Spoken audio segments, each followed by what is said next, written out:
हो गए। एक समबाहु त्रिभुज का क्षेत्रफल 36√3 दिया है, तो इसकी भुजा क्या होगी? तो हम लोग जानते हैं कि समबाहु त्रिभुज का क्षेत्रफल क्या होता है? समबाहु त्रिभुज का क्षेत्रफल होता है √3/4 गुने भुजा स्क्वायर होता है। क्या होता है? √3/4 गुने भुजा स्क्वायर होता है। तो समबाहु त्रिभुज का क्षेत्रफल कितना दिया है? 36√3 दिया है। 36√3 दिया है। तो √3 से √3 कट जाएगा ना। तो भुजा स्क्वायर बराबर कितना हो जाएगा? 36 गुने 4 हो जाएगा। और जब इस स्क्वायर को लाएंगे इधर तो भुजा बराबर कितना हो जाएगा? रूट अंदर 36 गुने 4 होगा। तो 36 का वर्गमूल कितना होता है? 6। और 4 का वर्गमूल कितना होता है? 2। तो कितना हो जाएगा? 6 दूना का 12। तो इसकी समबाहु त्रिभुज की भुजा क्या हो जाएगी? 12 हो जाएगा। समबाहु त्रिभुज की भुजा क्या हो जाएगी? 12। अब अगला क्वेश्चन देखते हैं। एक त्रिभुज का क्षेत्रफल 154 सेंटीमीटर दिया है, तो इसका व्यास क्या होगा? तो एक त्रिभुज का क्षेत्रफल क्या, एक वृत्त का क्षेत्रफल 154 सेंटीमीटर है, तो इसका व्यास क्या होगा? तो वृत्त का क्षेत्रफल क्या होता है? पाई आर स्क्वायर। वृत्त का क्षेत्रफल क्या होता है? पाई आर स्क्वायर होता है।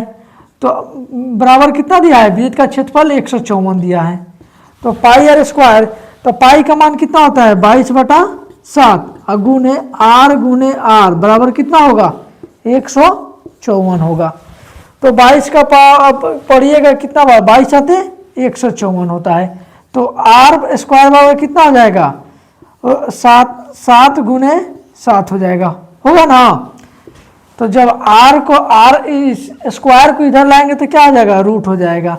तो रूट 7 गुने 7 हो जाएगा। तो आर बराबर कितना होता है? 7 आएगा। आर बराबर 7 आएगा ना। तो व्यास बराबर क्या होता है? व्यास बराबर होता है 2r होता है। व्यास बराबर क्या होता है? 2r। तो व्यास बराबर क्या होगा?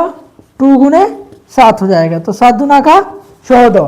तो वृत्त का क्षेत्रफल जिसका 154 सेंटीमीटर दिया है, इसका व्यास हो जाएगा 14 सेंटीमीटर हो जाएगा।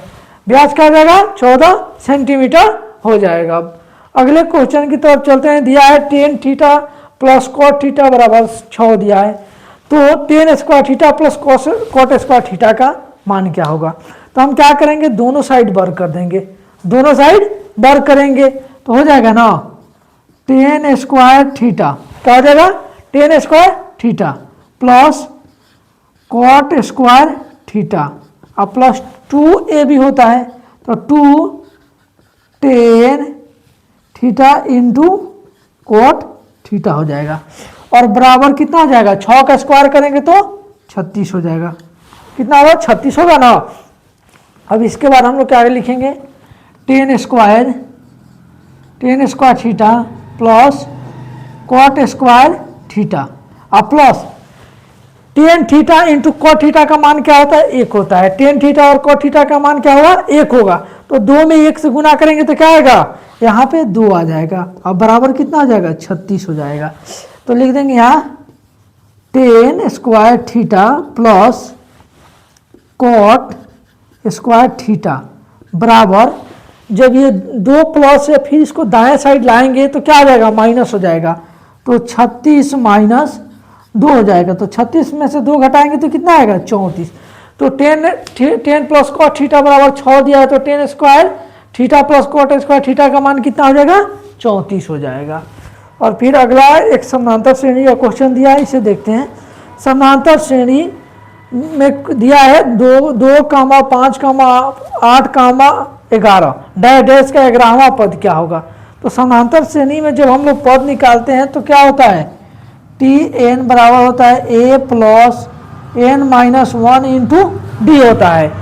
तो हम लोग ने पहला पद क्या दिया है?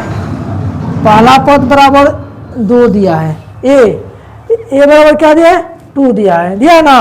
अब हम लोग इसको d निकालेंगे, तो d निकालने का फॉर्मूला क्या होता है कि दूसरा पद में से पहला पद को घटाएंगे, फिर तीसरा पद में से दूसरा पद को घटाएंगे, इसके बाद चौथा पद में से तीसरा पद को घटाएंगे, और ये सब समान आएगा, समांतर श्रेणी में रहेगा तो ये समान ही आएगा।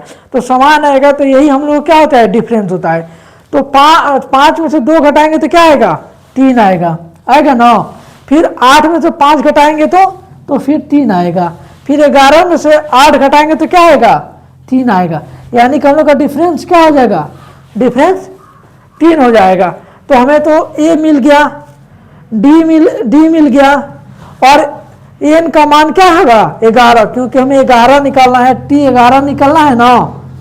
तो कितना हो जाएगा, ए का मान 2 दिया है, प्लस एन का मान कितना हो जाएगा 11 माइनस 1, इंटू डी का मान कितना दिया है 3।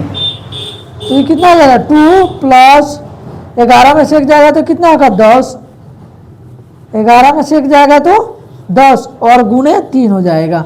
तो 10 में 3 से गुना करेंगे तो कितना आएगा 30, और 30 और 2 कितना होता है 32। तो हम लोग का 11वां पद क्या हो जाएगा 32 हो जाएगा। कटो कहाँ मन करो अपना से।